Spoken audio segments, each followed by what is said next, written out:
에, 사람을 알려면 그 사람이 어떤 사람인지 알려면 이제 보통 여행을 같이 해보면, 그래서 이제 같이 잠을 자보고 같이 목욕을 해보고 같이 여행을 이렇게 며칠을 해보면 그 사람이 어떤 사람인지를 알게 된다고 이야기합니다. 또 이제 옛날 어르신들이 했던 이야기 중에 하나가 화투를 같이 치고 앉아 있으면 그 사람이 어떤 사람인지를, 저 사람이 어떤 사람이 그 불과 돈 몇백 원짜리 이렇게 몇십 원짜리 백 원짜리를 하면서도 그 안에서 분명히 잃은 사람만 있고 마지막에 보면 딴 사람은 아무도 없는 그런 모습을 보면서 그 사람을 알 수 있다라고 하는 이야기를 하는데요. 또 사람을 알 수 있는 것 중에 하나가 운전을 하는데 옆에서 타서 같이 이렇게 있어 보면 그 사람이 어떤 사람인지도 대강 또 알아요. 자기도 모르게 툭툭 막 그냥 입에서 육두문자가 갑자기 막 쏟아져 나오는 사람도 있고, 참 얌전한 사람 같은데 정신없이 과속을 하는 뭐 그런 경우를 보게도 되고요. 그 강원도 원주에 우리 교인 한 분이 이사를 가서 이제 그 샘터 식구들하고 같이 신방을 갔던 기억이 있는데, 제 차로 이제 같이 신방을 이제 뒤에 이렇게 세 명이 앉아서 같이 이렇게 저까지 다섯의 신방을 갔다 왔는데, 갔다 와서 그 다음 주인가 성경 공부를 하는데 누가 그러더라고요. 목사의 문제를 굉장히 과격하게 하신다며 그러더라고요. 같이 안 갔는데 어떻게 알았어? 누가 얘기해 줬어요. 그러면서 세상에서 내가 내 마음대로 할 수 있는 유일한 것 중에 하나가 내가 차를 몰고 내가 운전대에 있는 순간만은 어쨌든 뭐 다른 차에 가서 봤지만, 내가 운전을 처음 배울 때 들었던 말 지금도 잊어버리지 않는 딱 하나 있어요. 뒤에서 가서 받지만 않으면 돼. 앞에 서 있는 차, 처음에 이제 초보로 운전을 배울 때 그랬는데, 사실은 이렇게 얌전히 할 것 같은데 이렇게 앞에 이렇게 안 가고 꾸물꾸물 있으면 좀 답답해요. 욕은 안 하는데 핸들로 욕을 하듯이 이렇게 비켜가서 이제 갈 때가 있는데, 그래서 사실은 누가 이렇게 먼저 가고 이렇게 초행길을 이렇게 뒤에 따라서 이렇게 가야 될 때면 거의 놓치지 않고 따라가요. 그 이렇게 앞에 가면 웬만큼 이제 이렇게 빨리 바꿔서 가도 거의 놓치지 않고 따라가는데, 제일 이제 운전이 힘들 때 중에 하나가 뒤에 내가 따라오고 있을 때. 근데 이제 그게 운전을 잘하는 사람께 나를 놓쳐도 목적지에 뭐 조금 뭐 1, 2분, 2, 3분 차이지 결국 목적지에는 올 사람이면 또 편한데, 그렇지 않은 중간에 이렇게 나를 놓치면 어떻게 될지 모르는, 그렇게 이렇게 뒤에서 이렇게 따라오면 앞에 신호를 보고 뒤에 신호를 보고 앞에 차를 보고 뒤 차를 보고 동시에 이제 이거 분명히 나는 건너갈 수 있는 그 건널목인데도 뒤에 차가 못 건너갈 것 같으면 천천히 가서 기다려줘야 되고, 뭐 이렇게 뒷차를 보고 이렇게 가야 될 때면 제일 이렇게 답답할 때가 있어요. 근데 어쩌면 그럴 때가 제일 얌전하게 운전을 할 때가 아닌가라는 생각을 하는데요. 인생을 살다 보니까 오랫동안은 이렇게 모델을 찾아야 된다라는 생각을 많이 했고, 누군가를 이렇게 흉내내고 닮아가려고 하는, 그래서 이렇게 흉내를 내고 모방을 하면서 그것을 응용을 해서 창작을 해나가는 그런 연습들을 참 많이 했던 시절이 있었어요.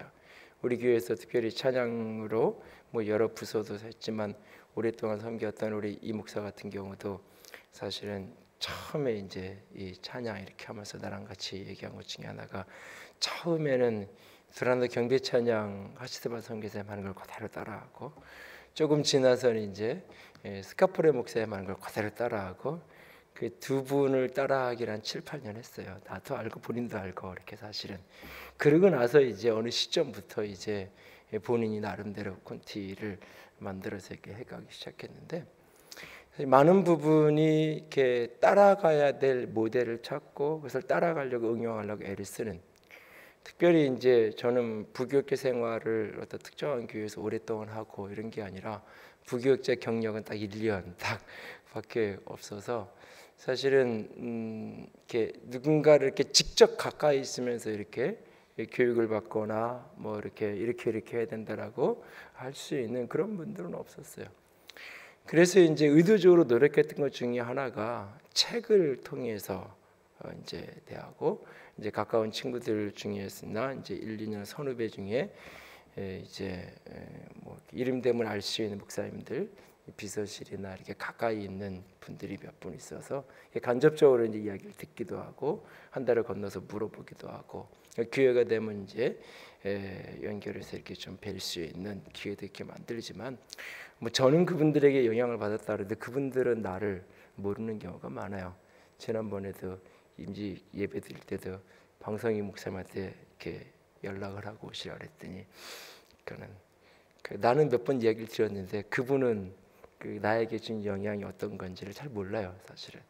근데 이제 책을 통해서 주로 하고 책을 통해서 교제를 하려고 애를 쓰고 그래서 몇 분들을 이제 편지를 주고받고 뭐 요즘은 메일이 편하게 오고 가긴 하지만 과거에는 이제 편지를 써서 내용 중에서 동의할 수 없는 거, 이렇게 풀리지 않는 거 물어보기도 하고 뭐 그래서 이제 기회가 돼서 만나기도 하고 그런 식으로 사실은 이렇게 멘토라고 할 수 있는 내가 따를 수 있는 모델들을 가까이 곁에 있으면서 이렇게 보고 오랜 시간을 같이 살고 그럴 수 있는 여건이 안 되기 때문에 늘 그런 식으로 간접적으로 이렇게 가까이 하면서 그러면서 이렇게 닮아가려고 처음에 흉내도 내보기도 하고 그러면서 이렇게 응용을 바꿔가려고 애를 쓰는 사실 우리 교회 예배 스타일과 관련된 부분들은 오늘의 교회를 흉내내려고 많이 그랬고 제 설교 스타일은 사실은 설교문 몇 번 이렇게 바뀌었다가 이제 정착이 된 거는 이동욱 목사님 설교 패턴을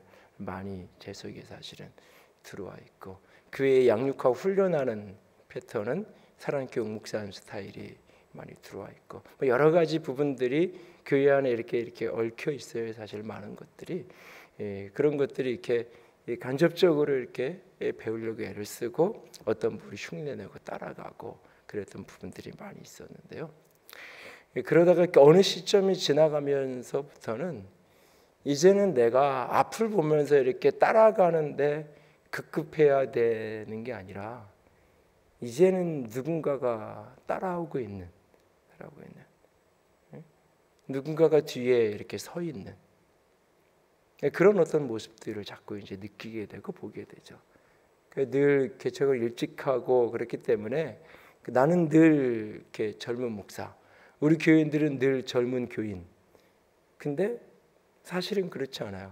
조금만 이렇게 옆에 보면 뭐 지금 그렇다고 이렇게 나이 많으신 분들이 비율이 많은 건 아니지만 그래도 여전히 더 젊은 20, 30대가 중심이 된 교회 공동체들을 주변에 얼마든지 조금만 고개를 돌리고 보면 지금 이렇게 많이 일어나고 있는 그런 모습들도 이렇게 보게 되고 그러면서 사실은 어느 시점 이후부터는 내가 이렇게 누군가를 보고 흉내내고 이것뿐만 아니라 누군가가 결국 뒤에서 보면서 그렇게 따라오고 있는 이렇게 누군가가 뒤에서 이렇게 보고 있는 따라오면서 이렇게 오고 있는 그러니까 예전에 나이 50이 된 목사님 그러면 굉장히 이렇게 멀어 보였고 사실은 굉장히 어렵기도 하고 고리타분하기도 하고 뭐 이렇게 여러 가지 이제 느낌이 있었어요. 근데 어느 날 이제 만으로 하면 아직 50이 안 됐지만 딱 이제 되고 나니까 이게 나는 이제 내 생각에 이렇게 편하게 와서 얘기하면 되지 왜 얘기 안 하지? 어느 날 부교육자에 대해서 그러고 있다 가만히 생각해 보니까 나랑 15살 차이가 나지. 그러면 내가 30대 초중반일 때 그 목사님에 대해서 느꼈던 이렇게 머릿속에 이렇게 나보다 그 정도 연배가 차이가 나는 분을 이렇게 떠올려 보면 그런 느낌이 있었겠구나. 이런 어떤 생각을 이렇게 마음속에 그려보고 그러면서 이제 조금 더 제 태도를 바꾸려고 하고 그럴 때가 있는데요. 인생이 늘 이렇게 누군가 모델을 보고 달려가고 배워가고 닮아가고 따라가고 그것을 애쓰는 그런 어떤 여정이 있다면 어느 시점부터인가는 사실 누군가가 내 뒤에서 내 가는 길을 보면서 따라오고 있죠. 그래서 앞만 보고 가면 되는 게 아니라 뒤도 가끔씩은 돌아보면서 나만 그냥 목적지를 향해서 열심히 가서 나만 늦지 않게 가면 되는, 나만 조금 여유 있게 도착하면 되는 게 아니라 내 뒤에 있는 사람도 목적지에 정확하게 도착해야 되고 내 뒤에 있는 사람도 이왕이면 시간에 늦지 않고 정시에 도착할 수 있어야 되고, 그래서 앞에 있는 목적만 바라보고 앞에 것만 바라보고 달려야 되는 게 아니라 내 뒤에 따라오고 있는 모습들도 이렇게 생각해서 때로는 속도를 늦추기도 하고 때로는 멈춰 기다려주기도 하고 그러면서 가야 되는 게 인생의 모습입니다. 그 속에서 자연스럽게 묻게 돼요. 내가 걷는 길은 따라올 만한 길인가?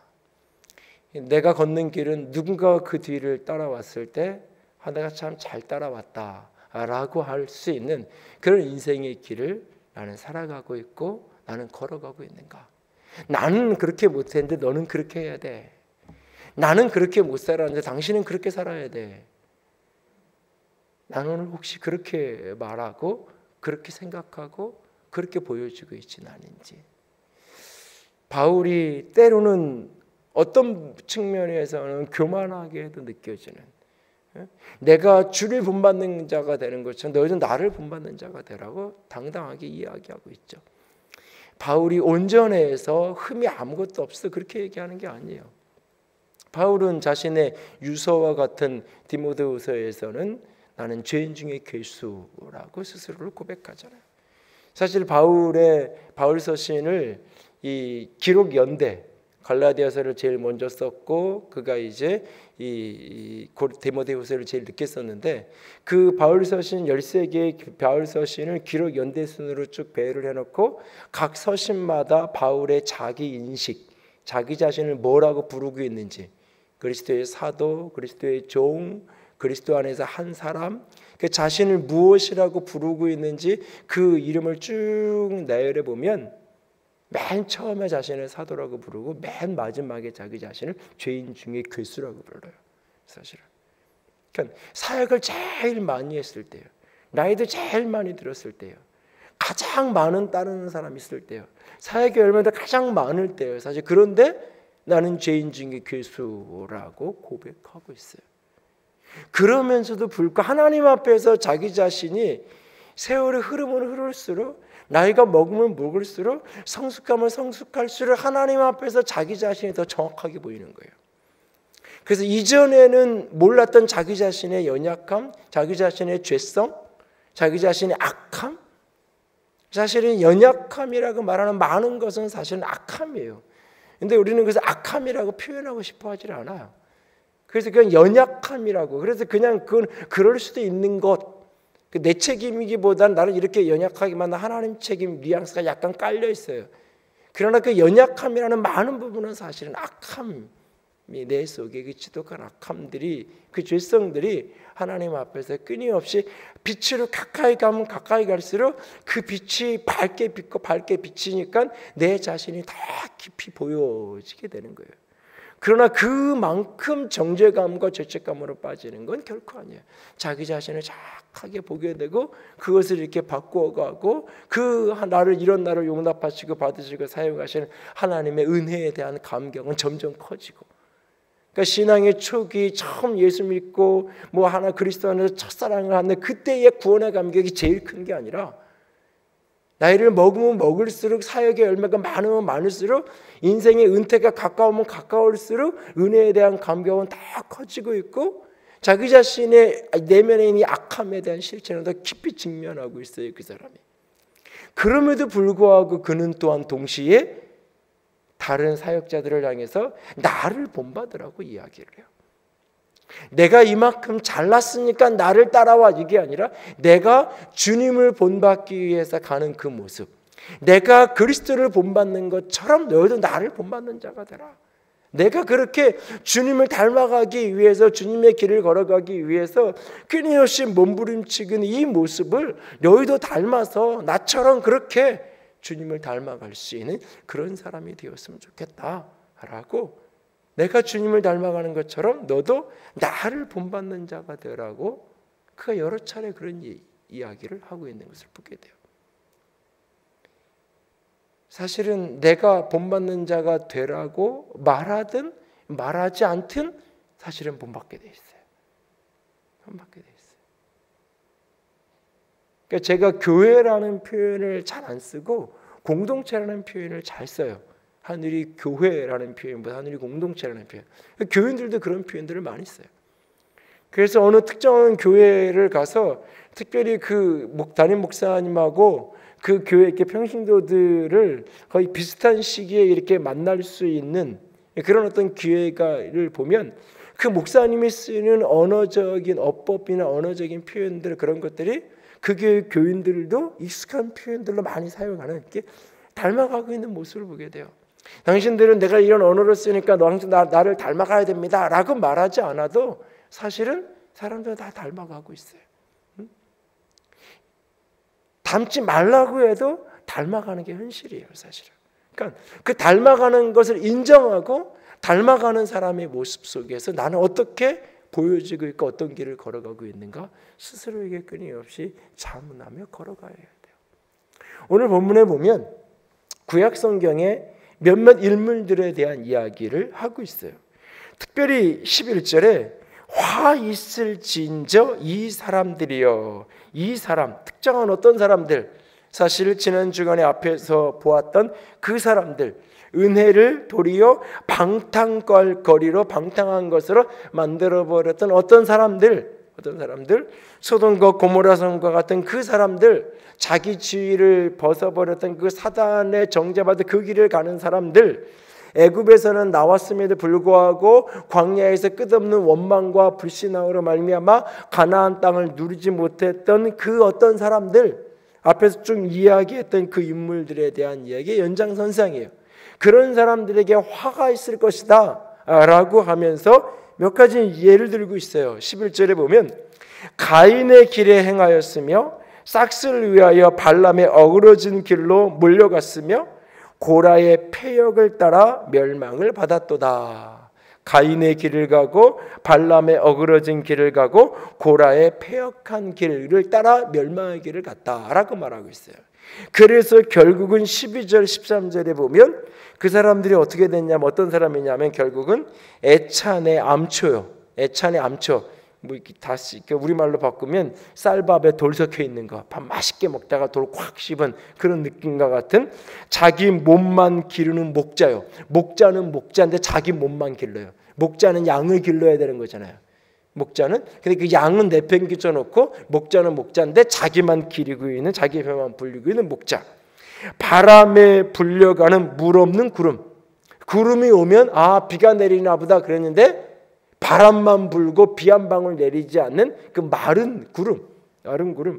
그리고 죽고 또 죽어 뿌리까지 뽑힌 열매 없는 가을나무. 죽고 죽어서 뿌리까지 다 뽑혀서 열매 없는 가을나무. 가을나무라는 것은 가을이 됐으니까 열매가 있어야 되는 거예요. 다 뽑혀져 가지고 열매가 하나도 없는 그런 어떤 모습. 13절에 자기의 수치에 거품을 뿜는 바다의 거친 물결. 바다에 막 이렇게 물결을 쳐서 파도가 부딪히는데 그게 다 수치와 자기 자신의 부끄러움을 드러내고 있는 그와 같은 모습. 영원히 예비된 캄캄한 흑암으로 돌아갈 유리알 별들. 방황하는 유리하고 흔들리고 그렇게 방황하는 그런 어떤 별들, 캄캄한 흑암 가운데에서 유리하고 있는 그런 별들, 이런 어떤 모습들을 쭉 이야기해. 이 모습들은 다 한결같이 하나로 묶으면 열매가 없는 거예요. 자기의 위치를 떠난 거예요.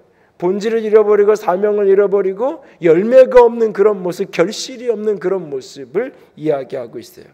그것이 바로 어쩌면 화예요. 어떤 사람들이 가인의 길을 가고 발람의 길을 가고 고라의 길을 갔던 사람들. 가인의 길.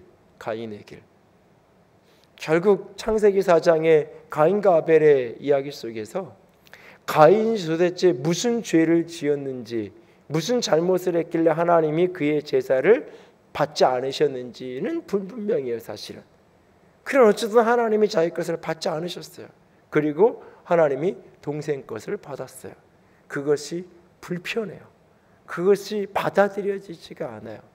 그래서 안색이 변하고 그래서 화가 나요. 그 안색이 변하고 화가 난 그 분노를 다스리지 못해요.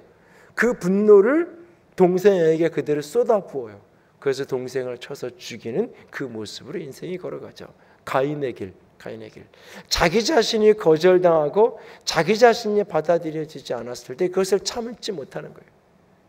내 동생이라 할지라도 나보다 앞서가는 것을 견딜 수 없는 거예요. 누군가가 나보다 잘 되고 누군가가 나보다 앞서서 길을 걸어갈 때 그것을 참아낼 수 없고 견딜 수 없는 거예요. 받아줄 수 없는 거예요, 이 사람이. 그런 인생의 길. 반드시 내가 1등을 해야 돼요. 내가 100점을 맞으면 내 동생이 99점을 맞아도 괜찮아요. 좋아요. 근데 내가 100점을 맞지 못했는데 내 동생이 99점을 맞으면 화가 나는 거예요. 견딜 수 없는 거예요. 그것이 바로 가인의 길이에요. 누군가를 끊임없이 끌어내리기 원하는 그런 어떤 시기와 질투와 분노가 가득한 사람. 발람의 어그러진 싹스를 위하여 발람의 어그러진 길로 몰려가는 사람. 하나님의 부르심보다 돈이 먼저인 거예요. 하나님의 부르심과 인도하심을 따라 걸어가는 것이 아니라 돈을 따라 걸어가는 것이죠. 분명히 하나님은 발람에게 가지 말라 그랬어요. 하나님의 첫 번째 명령은 발락에게 가지 말라는 거예요. 여러분이 참 민수기 22장부터 24장까지를 읽으면 표면적으로 그냥 피상적으로 읽으면 발람이 모델이 돼요. 특별히 이제 큐티를 하게 되면 큐티에 수백 가지 긍정적인 게 있지만 딱 한두 몇 가지 약점, 잘못될 수 있는 것 중에 하나가 바로 이런 부분인데 큐티를 민수기 22장부터 24장까지 3장을 한꺼번에 큐티하지 않잖아요. 길게 뽑아야 22장 한 장, 짧게 뽑으면 큐티인처럼 좀 짧게 뽑는 그 스타일 같은 경우는 이 22장을 24장만 가지고도 아마 일주일 이상을 큐티를 할 가능성이 있어요. 그렇게 끊어놓고 읽으면 발람이 긍정 모델로 많이 언급이 돼요. 긍정적인 모델로.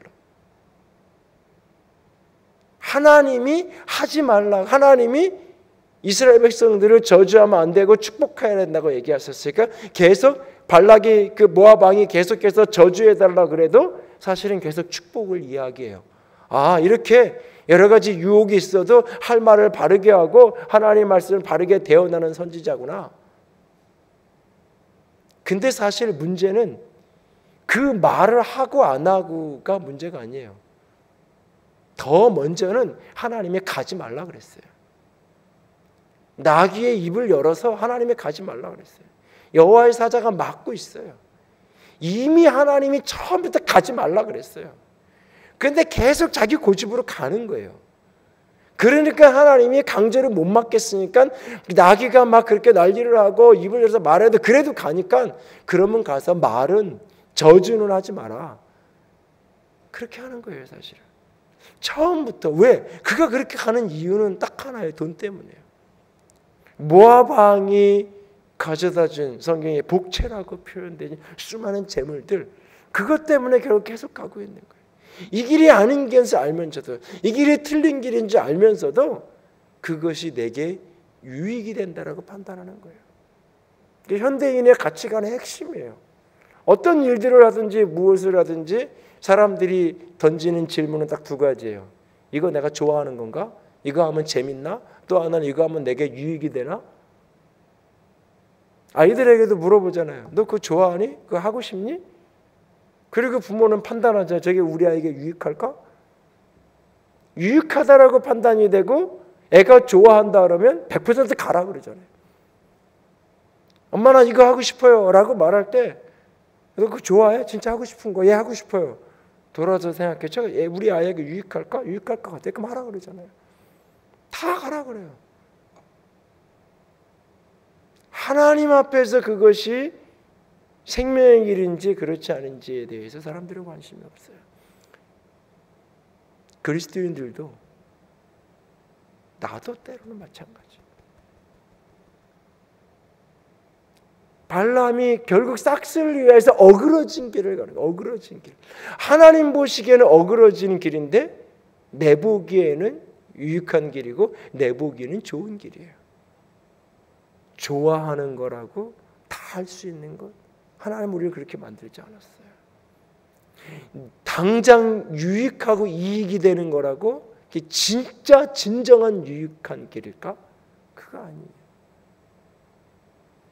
근데 발람은 그 길을 걸어가는 거예요. 그래서 성경 속에서 이 유다서뿐만 아니라 요한계시록과 여러 본문에서 끊임없이 돈을 사랑한, 돈 때문에 진리를 버리고 돈 때문에 사명을 버리고 돈 때문에 부르심을 버린 그런 사람의 모델로 끊임없이 사람들에게 회자되고 있는 거예요.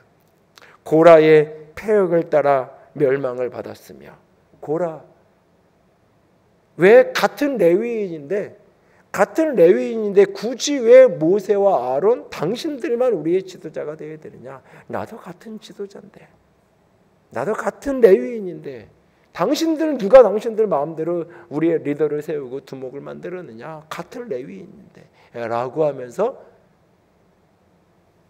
모세와 아론에게 대들고 모세와 아론에게 거역했던 사람. 결국은 그것 때문에 고라가 패망의 길, 멸망의 길을 가잖아요. 제가 우리 교인들 중에서 이렇게 목회자 가족들이 있는 사람들한테는 한 번 정도씩은 내가 이렇게 부탁을 드렸던 기억도 있어요. 요즘에는 이제 많고 그래서 잘 이야기를 안 하는데, 과거 초기에는 이렇게 이 목회자가 가족 중에 있는 사람들이 한편으로는 축복이 되기도 하죠. 한편 그걸 잘못 사실은 이걸 하면 오히려 본인에게 화가 되는 경우가 굉장히 많아요. 사실은 같은 형제인데 뭐 같은 친구인데 뭐 이것이 지나치게 어떤 구약적 개념 속에서 이 신분을 구별하는 그런 것으로 왜곡되어서는 안 될 거예요. 그러나 분명하게 굉장히 조심해야 되는 부분들이 있어요. 목회자가 무시되면 반드시 말씀도 같이 무시되게 돼 있어요. 고신대학교에서 강의하시는 박영돈 박사가 어느 날 칼럼을 썼는데, 그 영국에 있는 어떤 한 교회를 사진을 찍어가지고 한국도 이렇게 강단을 이런 식으로 했으면 좋겠다, 그렇게 이렇게 사진을 찍어 글을 썼더라고요. 그게 뭐냐면 그 교회는 강단 이렇게 앞에 무대는 이거보다 더 낮아요. 더 낮게 이렇게 해서 교인들이 누구나 나올 수 있게. 그런데 단 설교하는 단은 이쪽에 굉장히 저 위에 저 스피커 있는데 모양쯤 이렇게 올라가 있어요. 설교단은. 우리나라에서 설교단 제일 높은 데를 가보고 싶으면 저 소록교회를 가보시면 우리 대한민국에서 제일 높은 이렇게 요 앞에서 이렇게 하고 이렇게 봐야 되는 설교단인데, 그러니까 굉장히 사실 그 박영돈 교수님은 굉장히 개혁적인 그런 분이에요. 그럼에도 불구하고 그 쓰는 이유 그 뭐냐면, 목회자는 강단에서 내려왔을 때는 지극히 친숙해야 되고 지극히 편안해야 되고 똑같아요. 그러나 말씀을 선포하는 그 순간만은 그 권위가 회복되었으면 좋겠다. 그래서 말씀을 선포하는 그 순간만은 강단이 좀 높았으면 좋겠다. 그 외에 다른 시간들은 다 그냥 강단 낮춰서 그냥 굳이 높게 할 필요 없이 다 같이. 그러나 말씀을 전하는 그 순간만은, 왜? 하나님의 말씀에 대한 권위 때문에. 본인이 쭉 오랜 세월을 이렇게 은퇴를 앞둔 교수님을 그러니까 많은 이렇게 한국 현대사를 쭉 보고 교회를 보면서 강단이 낮아지면 낮아질수록 역설적이게 말씀의 권위가 같이 낮아지는 그런 어떤 이야기들을 이렇게 풀어내시면서 글을 이렇게 쓴 걸 보고 고민을 잠시 해도 여기다 하나 뭘 만들까. 고라 자손들이 나도 똑같은 레위인인데 굳이 왜 너만, 이거죠. 나도 레위인이 너만, 굳이 너만. 그러면서 함부로 하게 되고 하나님의 말씀을 거역하게 되는 그런 모습들이 거기에 나타나요. 그것이 결국 그들이 패망하게 되는, 하나님의 말씀을 하찮게 하나님의 말씀을 가볍게 여기는 그런 모습들이 나타나게 되는 거죠. 오늘 결국 열매 없는 자의 인생을 살아가게 됐는데, 가인의 길, 발람의 길, 고라의 길, 혹시 내가 그런 길을 가고 있는 게 아닌가. 그래서 오늘 유다서가 기록된 이 시점에 지금 이 가인도 발람도 고라도 다 수천 년, 이 우리에게도 수천 년 전 사람이지만 이 유다서를 지금 유다에게 받고 있는 그 사람들에게도 오래전 사람이잖아요. 근데 너희들이 지금 이 사람들아, 너희들에게 화 있을 거야. 너희들이 지금 가인의 길을 따라가고 있고, 너희들이 지금 싹스를 위하여서 그 발람에게 어그러진 길을 따라가고 있고, 너희들이 지금 고라의 그 패역한 길, 망하는 길 따라가고 있어 라고 말하고 있잖아요. 그런 인물로, 그런 이름으로 가인과 발람과 고라는 역사 속에서 끊임없이 그렇게 회자되면서 언급되고 있어요. 나는 어떤가? 나도 혹시 가인과 같은 길을 걸어가며 오늘도 그렇게 어그러진 발람의 길을 걸어가고 또 고라처럼 패악한 길을 걸어가고 있지는 않는지, 자기 자신을, 우리 스스로를 다시 한번 돌아볼 수 있기를 원합니다. 앞만 보고 걸어가는 것이 아니라 내 뒤를 따라오고 있는 사람들을 생각해서라도 오늘 나는 어떤 길을 걸어가고 있는지, 내가 1등 되지 못하고 내가 인정받지 못하고 내가 칭찬받지 못하면 그가 내 동생이어도 칭찬받는 것을 견디지 못하는 그 시기와 질투와 다스려지지 않는 분노 속에 묶여서 오늘도 인생을 스스로 망가뜨려 가고 있지 않는지. 사실은 창세기 4장을 읽으면 가장 비극적인 것은 가인에게 돌이킬 기회가 있었는데도 돌이키지 않는다는 거예요. 하나님이 사실 돌이킬 기회를 주세요. 창세기 4장을 보면 돌이키지 않죠. 에덴의 동쪽으로 떠나가 버리죠. 발람처럼 혹시 오늘 내가 당장 이익되는 길, 오늘 내가 좋은 길, 내가 좋아하는 길, 내 이익만을 쫓아가다가 혹 어그러진 길을 가고 있지는 않는지, 고라처럼 패역하고 망하는 하나님의 말씀을 거역하는 자의 자리에 내가 머무르진 않는지, 그런 인생은 결국 열매 없는 인생, 아름답게 차려진 애찬의 암초 맛있게 먹다가 돌멩이랑 확 씹어가지고 모든 입맛이 그 맛있던 음식 밥맛을 완전히 버려버리는 그런 어떤 모습처럼 열매 없는 그런 인생이 되지 않기를 원합니다. 나는 오늘 어떤 길을 걸어가고 있는지요. 그리고 오늘 본문 속에 또 한 인물이 언급됩니다. 14절입니다. 아담의 7대 손 에녹이라는 사람에 대해서 언급합니다. 그를 예언자로 설명합니다. 예언하여 이르되 보라, 주께서 그 수만의 거룩한 자와 함께 임하셨나니. 15절에 이는 무사람을 심판하사 모든 경건하지 않은 자가 경건하지 않게 행한 모든 경건하지 않은 일과 또 경건하지 않은 죄인들이 주를 거슬려 한 모든 완악한 말로 말미암아 그들을 정죄하려 하심이라 하였느니라. 이 구절 읽으면 그 간장 공장 공장장하는 뭐 그거 있잖아요. 그 틀리지 않고 그렇게 전 말별다라는 거, 아마 그런 교회에서 그런 게임을 하면 이 구절을 갖다 놓고 말전달 틀리지 않고 하는 거 아마 하면은 재밌을 것 같아요. 경건하지 않은 행하는 자의 경건하지 않은 일과 경건하지 않은 죄는 계속 경건하지 않다라는 표현이 4번이나 반복되면서 이렇게 말을 꼬아놨어요. 한마디로 얘기하면 15절 끝에 그들을 정죄하려 하심이라 라고 말하고 있어요. 무사람을 향하여 심판의 메시지를 선포하고 있어요. 창세기를 보면 에녹이라는 사람 한 일이 없어요. 성경은 이 사람에 대해서 그렇게 기록하고 있어요. 하나님과 동행하며 살았다고요. 다른 사람들이 다 평균 수명 900살일 때 300살 살았어요. 평균 수명 90세 시대에 30살, 30살밖에 살지 못했어요. 그러나 그 30살이라는 짧은 생애지만 그는 하나님과 동행하며 살았어요.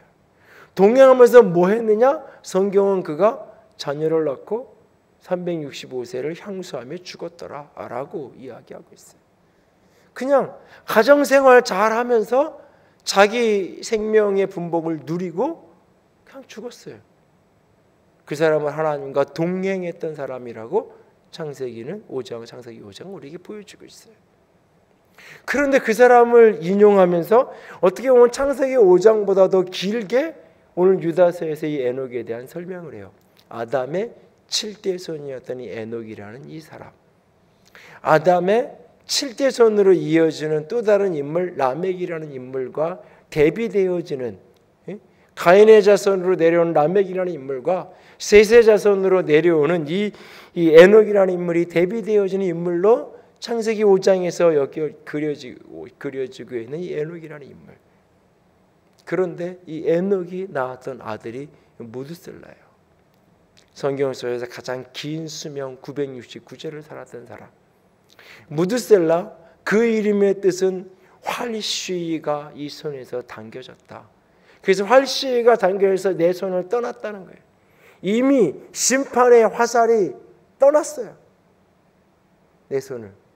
그리고 이 아들이 죽는 날 이 땅이 심판에 임해요. 무드셀라가 죽는 그날이 노아의 홍수로 온 세상이 하나님의 심판 가운데 멸망하게 되어지는 그날. 오늘 이 사람은 하나님과 동행하며 살았어요. 그래서 하나님의 마음을 알았어요. 하나님의 마음을 알았어요. 그리고 그 하나님의 마음으로 세상을 보고 있어요. 지금 그 하나님의 마음으로 하나님의 세상을 바라보고 있어요.